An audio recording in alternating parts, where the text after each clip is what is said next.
So welcome back, Drifters. Today we're working on the 67 Mustang, and we're going to work on putting in the rear trunk floor. So now the last time we were working on this thing, we cut off the whole back section of this car. Now what I need to do is I need to clean up all these frame rails, get all the metal that's on there off so we can get in there and treat them. And then we're going to take the new trunk floor and we're going to put that thing in. But there's a lot of cutting and grinding we got to do to get to that point, so let's get to cutting.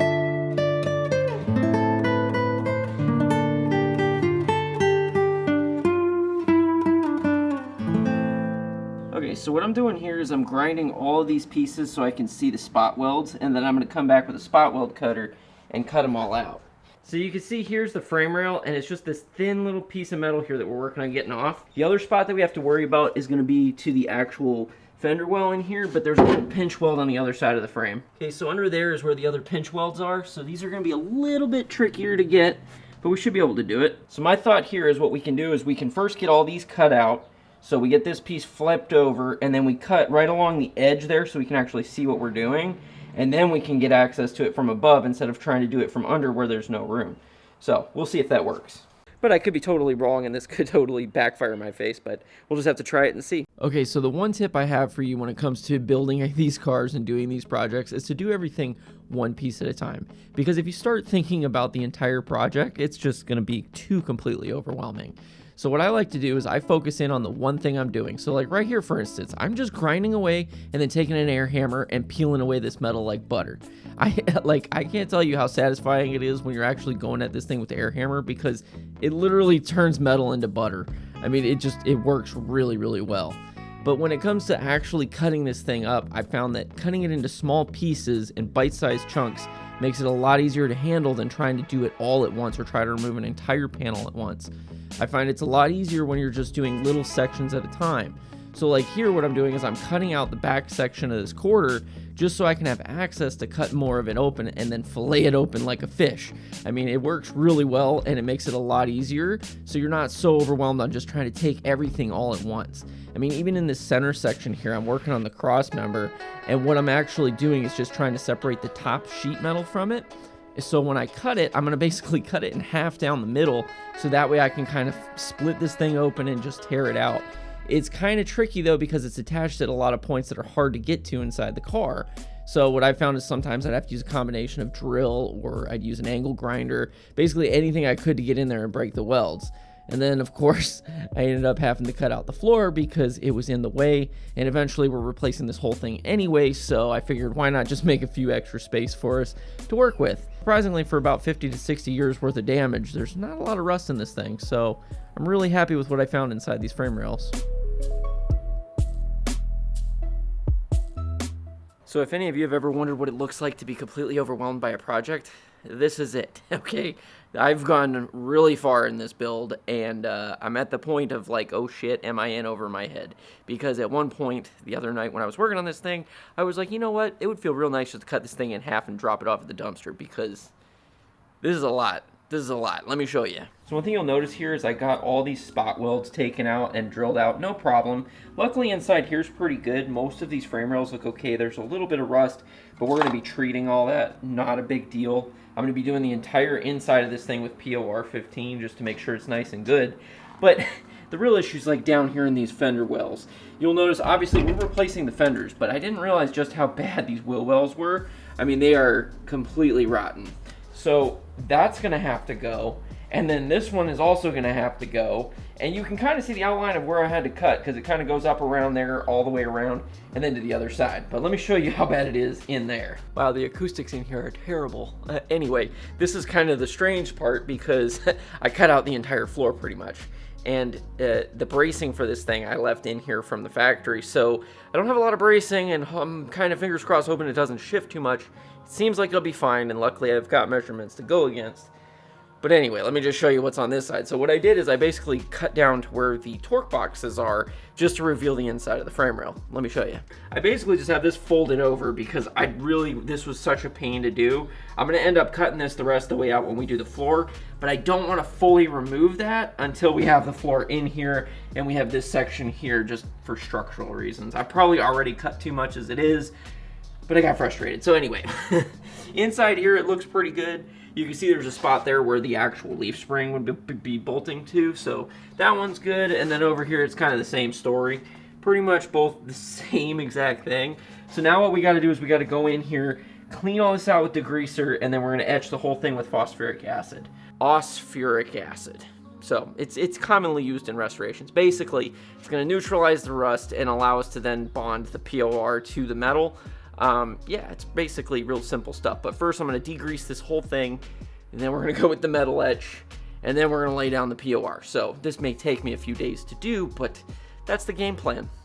Another thing, I don't know if I mentioned, but I'm keeping this lower brace here to the floor because one, it was in good shape, and two, I really didn't want to have to mess with trying to get this thing lined up perfectly where it is because, yeah, doing all that is a total pain, and since mine was pretty good, we're just going to reskin the top half of it since that was all pretty much good anyway. So yeah, now I've got this nice big open floor, and oh boy. So the very first thing I did was get a whole bunch of degreaser and degreased the entire frame because I don't want any oil or grease getting in the way of this acid. Basically, we need to make sure that the acid goes directly onto bare metal. Now, because we're using acid, I gotta use plastic sheeting everywhere because, well, you don't want that on your garage floor or your skin. It's very, very, very acidic. Get it? Because it's acid. Well, anyway, I ended up putting a couple of coats of acid on the inside of the frame. Basically, I reapplied it about 2 or 3 times because as the acid would start to etch, it would start to get eaten up and it would just start to evaporate, basically. So I'd have to keep reapplying it. And the way that we knew that the acid was working was that when you look really closely, you start to see these bubbles forming. And that's the acid etching the metal, which is exactly what we wanted it to do. But now that the acid's done, we have to do something that doesn't make a lot of sense. We have to use water to rinse out these frame rails, and yes, it will create a little bit of surface rust, but the acid actually leaves behind a zinc coating, which will actually protect the bare metal, and the POR actually gets applied to this stuff. It almost looks like almost like it's seasoned metal, kind of. It looks really bizarre after the etch. You can see where there's little bits of rust. Now, what I'm going to end up doing is going back over all this, brushing it out, cleaning it out, making sure we get everything out of there, because if we didn't get all the acid out, it would actually look like a white powdery substance, and you don't want that inside your frame rail. So now we're finally at the point where we get to apply the POR, and it's very simple. I basically mixed up the can and used a simple paintbrush, but you'll see that I'm looking like the Michelin Man over there because I don't want to get any of this stuff on my skin. I don't want it on any of my clothes because this stuff stains and it gets stuck for a long time. You don't want this on your skin, trust me. But applying it's very simple. I basically just took a little red Solo cup, filled it up with some of the POR, and just applied it with one of those cheap foam brushes you get at the hardware store. I think I paid like $1 for it. But it worked really well getting in all the tight areas that were kind of hard to reach. And it just kind of goes on and it'll self-level itself out when it's all said and done. And I gotta say, I'm really happy with how it turned out. Okay, so doing this took a lot longer than I expected because we had to let this thing dry completely between doing the acid and everything else. Long story short, these frame rails are nice and coated, but it wasn't without some casualties. Poor Gramps decided to take a dip in the POR. That was not on purpose, I promise. He just happened to fall in when I was painting, and, well, you know, this stuff's pretty toxic. But the nice part is this stuff is, like, hard as a rock. Obviously, I got a little bit of overpour here. Not a big deal, because this is all getting sanded back for some weld-through primer. But the big thing is inside here. It's all nice and smooth, nice and covered. All this stuff's nice and coated, so there shouldn't be any more future rust. And it runs all the way down.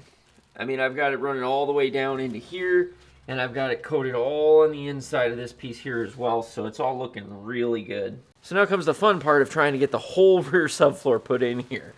It's very heavy, very cumbersome, and I got to figure out how to get it between these little latches here, so it's going to be a little bit tricky. So for size comparison, this thing's almost as big as I am. Take a look at this. Yeah. That's going to be a little bit of a problem. So I'm trying to figure out the easiest way to get this thing out, and I think I'm going to end up just cutting it because this thing's very awkward. First off, this thing is about like probably 4.5 feet wide, and when you look inside there, yeah, there's just a lot of metal. It's an awkward shape, and I got to be able to get this whole thing out, and it's not light. Like, I can't lift that up, so I'm going to need 2 hands for this.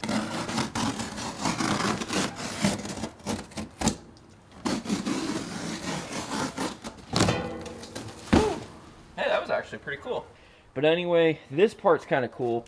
They actually still have the seat brackets here, except for the ones that go here, because this particular floor pan is cut in an extra inch, so that way when we do the wheel tubs we have a little bit extra space. So I'm gonna have to figure out what to do about those. But yeah, for right now we're just gonna mock this thing up and see where it sits. But first I need to clean this thing up. It's kind of a mess. So this is kind of cool. So I don't know if you can see this. This is dried POR. It is hard as a rock, but it's just pooled on the bottom of this thing. Like, that stuff's nuts. This next bit's gonna be a little bit tricky.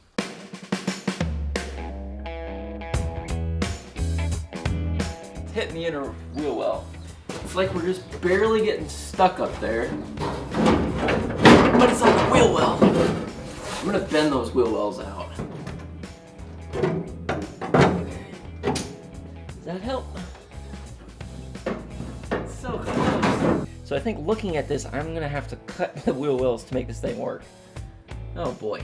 And that's exactly what I did. I ended up just doing a couple of relief cuts and then hitting it out of the way with the sledgehammer. Don't worry, this damage doesn't matter because these wheel wells are being replaced anyway, so it's no big deal. Well, that should have cleared up some space. Okay, so looks like still hitting a little bit.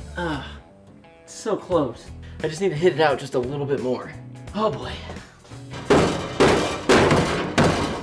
All right, let's try that.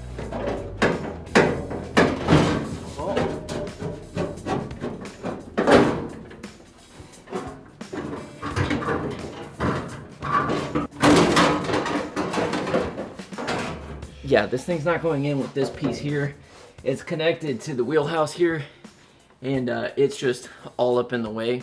Problem is, this is pretty structural because it's holding this thing side to side right now. It's really the only thing doing that besides the front end of the car. So I don't want to remove this top section. I may just bend these out of the way, and maybe that'll work. There's just a lot of sheet metal in the way, so yeah, and it's a little dark, so I can't be cutting right now, so I have to do this again tomorrow. So what I ended up doing was just drilling out all the spot welds and then flipping those two pieces up and out of the way just a little bit, just so I had enough clearance to get that thing in there.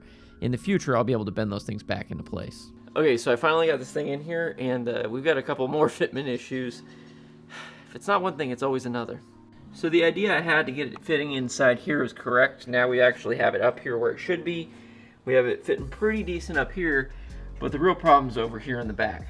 So it might be hard to see, but this is the edge of the frame rail. So we're gonna have to actually trace this out and cut this out. This is that little lip, and it's like that on both sides. So this lip here, we're gonna have to outline and trace and cut, but everything else is lining up pretty decent. You can see this is where this piece here drops down, and then it meets up with the quarter here. But this is obviously all getting cut out. But so far, it looks pretty good. You know, it's all sitting on there pretty decent. Okay, so this next part is a bunch of trial and error with more error than trial. Pretty much what I ended up doing was grinding down a little bit. I would take the piece off, I'd check it, grind it, put it back on, check the fitment, and just rinse and repeat for the rest of the thing until eventually we got it where we wanted it. It was just, yeah, it was kind of a pain. Okay, so we finally got this thing in here, but let me show you real quick some of the issues that I'm running into. So the first issue is that this piece wasn't fitting in this hole quite right because this gap was just a little bit off. So we made it fit, and then up over here we've got a couple of pieces that you can see where it's not exactly flush, but when we go to clamp this thing on there, we should be able to get it with some nice clamps just to make sure it's nice and tight. So overall it's fitting pretty well so far. And then when you come over here, this side fit in here actually really nicely, so it's really good there. But where we ran into issues is up here where we have our seat belts. Let me show you. So let's face it, safety in automobiles wasn't really a real high priority back in the 60s. I mean, this is all you had to keep yourself from flying through the car on that thin piece of sheet metal. Who knows how well these things actually work. Hopefully I will never have to test them, but we're gonna put them in just to make sure that we're, you know, safe for the most part. Most likely I'm probably gonna end up putting a cage in this thing at some point and running harnesses just to be safe. But you know, hey, that's different. This is for if, you know, you're building a street car. Whoa, better not fall over, I'll cut myself.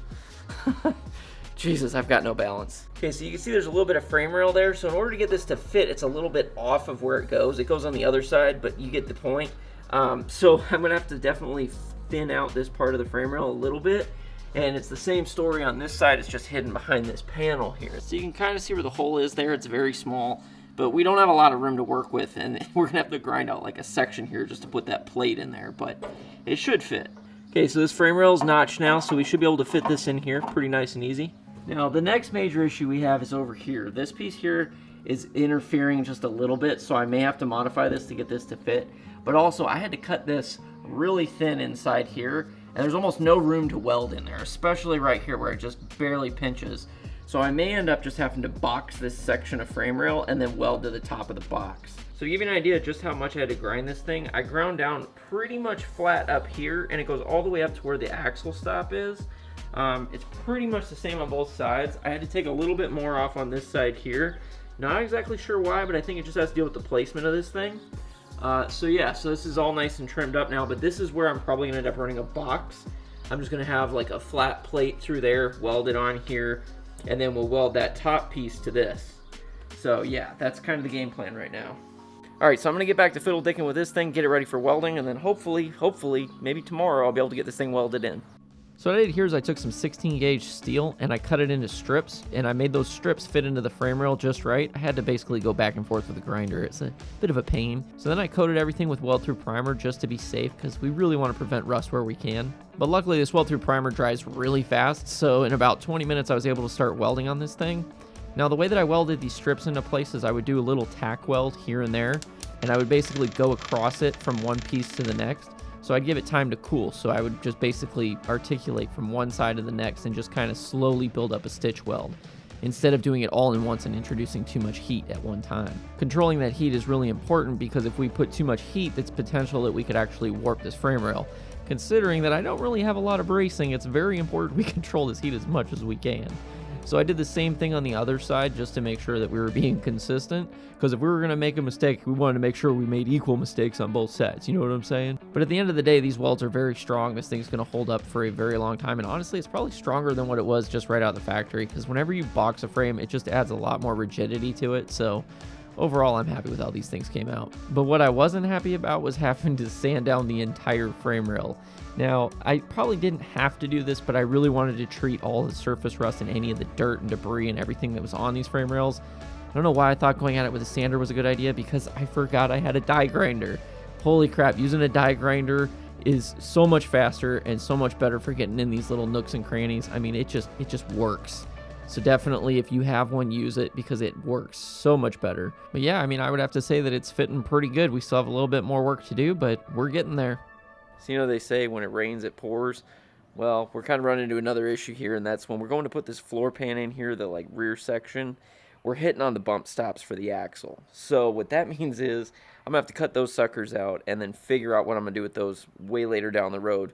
Luckily, I'm gonna be doing a custom suspension setup on this thing, so they probably are gonna have to get cut out anyway, but let me show you why. So this is the bump stop that I need to remove. There's a couple welds on each side. I think there's 2 on that side, 2 here, and then there's a couple on the bottom on both sides. But the issue is that this sticks out from the frame rail. So when you look here, you can see that it sticks out down here pretty far into the wheel well. Normally this wouldn't stick out this far because this wheel well would stop in front of this. But because we're cutting and pushing in deeper, this becomes a problem for the wheels, so we would end up hitting this. So I could modify this a little bit just to make clearance for that. But one, I don't have the new wheel wells, so I don't know exactly how far back they're gonna go. And 2, a lot of times when people modify these things, they end up just removing it anyway. So I think that's what I'm gonna end up doing. We're just gonna have to, fingers crossed, hope it's okay. Try not to damage them in case if I do have to use them. And yeah, this is what happens when you just try to do things without ever doing them before and kind of learning as you go. It's a learning process. So this thing would have been incredibly difficult to do if my wheelhouses were not bent out of the way. So yeah, it definitely made it easier to access this stuff, but it is still really hard to get out all by itself. It's not a fun job. Well, I kind of fucked it up a little bit. So as it turns out, this metal is very thin. Yeah, I kind of damaged it pretty bad, so I'm probably going to have to repair this eventually. It's just hard because a lot of these spot welds are really hard to get to. There's just no room to get a drill in there, but I mean, hey, we got the piece off. It's a it's a bit mangled, but I think I should be able to fix this a bit. You can see there's a lot of rust on the inside of that thing, so probably a good thing we cut it out. I may even just get some new ones anyway. But I came up with a genius idea of how we're going to reuse them. So basically, my genius plan is that I'm going to basically swap these things on their sides. So instead of having it on the outside here, I'm going to take the passenger side and we're going to put it up over here like this. And it'll literally be in the exact same spot, just more inboard. So that way it's completely out of the way of the wheel on the other side. Then we're going to take this one and put it over on that side. So yeah, I don't see any reason why this shouldn't work, but that's what we're going to have to do. Now I'm going to try to get this thing off without damaging it too badly. No guarantees, though.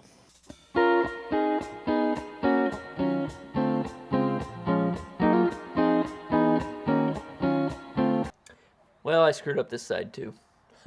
Go figure. Yeah, I put a little hole in there. Ah, man, air hammers are not gentle. But Ugga Dugga is life. Okay, so after a few days of trying to problem solve and figure out how I was going to fix the issue that I created for myself, I pretty much came up with a plan where I'm going to basically use a block of copper. Essentially, I'm going to put this behind the holes and use this to fill the holes, at least the small ones. And hopefully we can bridge the gaps. I've used a hammer and dolly here to get this thing pretty close to where it was. There's still some gaps, but it's close enough I think I can bridge it with some weld. But we're just going to have to do it and see.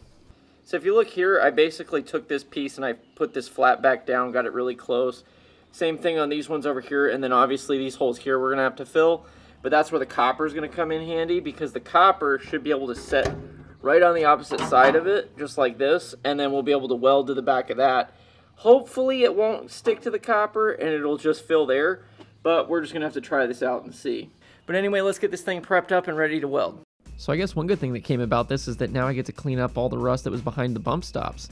I probably never would have even known it was there if I hadn't removed them, so it's kind of a win-win in a certain way. It's like one mistake led to another success, so I guess I'll take it where I can get it at this point, even though it was an extra couple days worth of trying to figure out how to fix it. You know, in the end, I think it actually came out a lot better because of it. So, you know, let that be a lesson. Sometimes mistakes are a good thing. I mean, isn't that how we got the potato chip? So fortunately, the copper actually worked out really well. This is just a thick piece of copper I got off Amazon, and I was able to weld to the back of that thing, and none of it stuck. So that trick actually works. Go figure. So now that we got all those holes welded up, let me show you the next problem. So the next issue is that these frame rails can kind of move in and move out pretty generous amount. So what I'm going to use is use this toe strap here to try to bring them together to get it very close to what we need, because right now it's a little bit too far spread out. So I'm just going to basically take my old measurements and get it as close as I can, and then re-verify. Where I'm measuring is going to be from this point here over to the same point over here. There's going to be a little drain hole there. And then we're going to come down here and we're going to measure from the outside edge of the frame rail to the outside edge of the frame rail over here, which will give us some more measurements to look at and make sure it's close. And then we're going to go up to the front. So now this hole is actually a little bit easier to see because I've got this thing cut open. So we're going to measure from that hole there to that hole there. And I believe it should be 37.5 inches for that measurement. So the last measurement goes from that back drain hole to the corner drain hole over here. Now the hope is that we get the same measurements we got before, because if we don't, well, I've got bigger problems. Well, close enough. So I guess now the only thing I got to do is finish getting this fitment correct. I got to paint this because it's just bare metal right now. And yeah, then it's got to get welded, so a lot of work. So now to trace this whole thing out, I ended up using a Sharpie. I really should have used a scribe, but I don't have one, so I used what I had, and that was a Sharpie. Now, obviously these lines aren't going to be perfect, but I just wanted to get a general outline of the frame rail, so that way when I take this thing off, I know exactly what I'm looking at. So now when it came to drilling these holes, I may have went a little bit OCD on this one, because I ended up measuring each and every hole to make sure that it was within the distance of where I wanted the hole to be, because it's a very critical thing that these holes line up, because if I drill over 100 holes and then they don't line up, well, then I'm going to have to weld each one of those holes shut. And I did not want to have to do that, because that is a lot of extra work for no reason whatsoever. So I ended up being very meticulous with this part here. It took me a very long time to get these holes done, but let me tell you, it is completely worth the time, because imagine having to fill each one of those holes and then re-drill them. No thank you. Okay, so you can see the outline of the frame, and what I did, I drilled all these holes.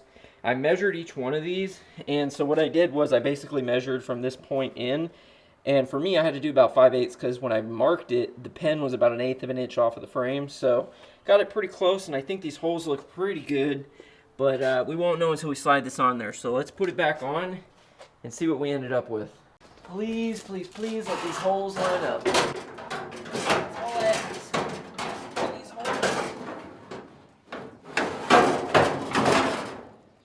So all that copper is just the weld-through primer. So you can see that there's definitely no air gaps. So we're going to have to get this to fit a little bit tighter as we get up here. There's a couple spots where it's not quite tight. But overall, it's looking pretty good. The only thing is this spot here is not sitting quite flush.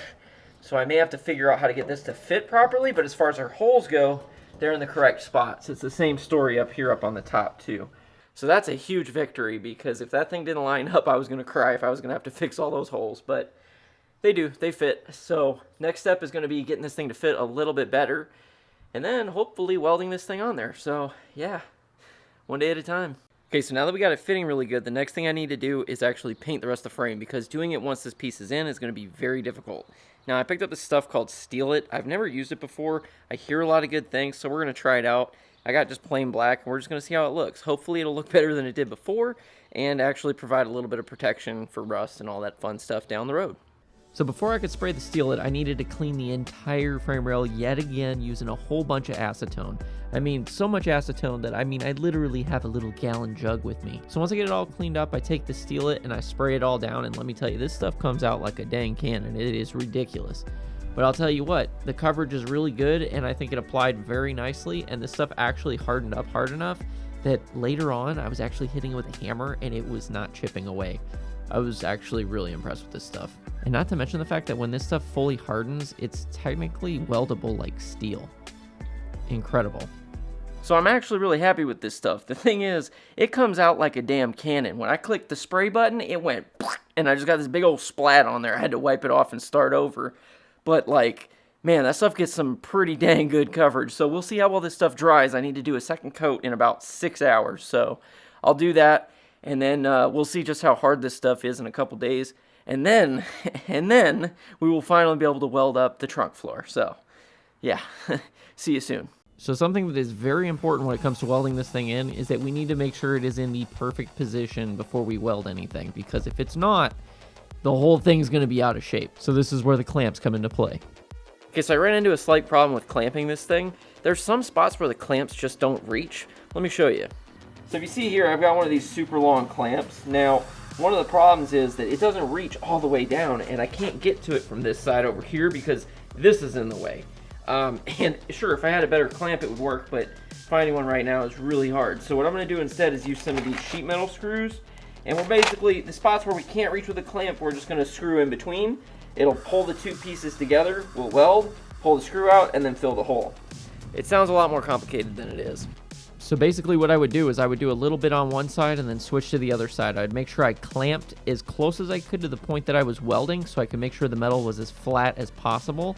Sometimes I'd have to get under there and hit it with a hammer, try to get the pieces to be perfectly level, because I want these two pieces to be sandwiched as closely together as possible. Because if we start welding this thing together and there are just gaps and they're just not sitting properly, it could allow water and moisture to get in there, and we don't want that. I may end up going back later with some seam sealer just to play it safe, but you can see here that what I'm doing is I'm just doing one weld at a time. I'll move the clamp, I'll do a weld, I'll move the clamp, do a weld, and you just kind of rinse and repeat throughout the entire process. I did the same thing on the other side just to be safe, because I want to make sure that these pieces are as close together as they are when they came right out of the factory, because it's super important that these pieces are flush. That's why most of the time when it comes to welding is all in the preparation. It's making sure that things fit properly, it's making sure that they're prepped properly, making sure that they're clean. Like, that is way more important than the skill of actually welding. Like, I could probably train a monkey how to use a MIG welder. I mean, hell, I learned how to do it, so if I can do it, pretty much anybody can do it. And I'm not a pro by any means when it comes to welding, but I know how to stick two pieces of metal together, let me tell you. Now, it may not be showroom quality, but I'll tell you what, it'll get the job done. You know, it's kind of like what they say. 60% of the time, it works every time. That doesn't make sense. Kind of like how this thing took me 4 months to do, but realistically, you probably could do it in about a week or so. But here's the thing, even though it took me 4 months, if I hadn't done like a little bit each day, I wouldn't have made any progress at all if I had done nothing. So by doing just little bits at a time, I was actually able to get this thing completed. Like, yeah, it took me 4 months, and most people probably could have done it in a week, but for me, getting this done in 4 months was like, hey, I did it, you know, like, I actually accomplished it. It just wasn't something that I was able to do all in one sitting, because over these last couple months, it's been a little bit rough. There's a lot of stuff going on with that, but long story short, just did what I could as I could, and at the end of the day, we got it all done. You know, it took a while, but we got there.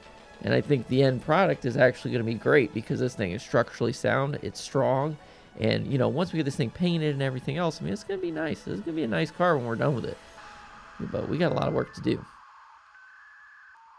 I can't tell you how big of a relief it is to finally have this thing done. I mean, oh my God, this has been going on since February. It's July now. So, yeah, this was not a quick project, but it's finally welded in there. Obviously, I'm probably going to go back and grind down a lot of these welds later just to make it look good, but most of it's going to be covered anyway.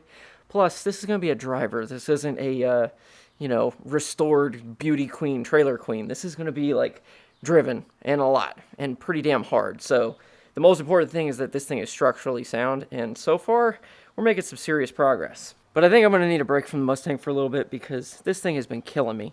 But anyway, I hope you have a great day. I hope you enjoyed this video. If you did, be sure to hit that like button on the way out, and I'll be sure to catch you in the next one. Have a great day.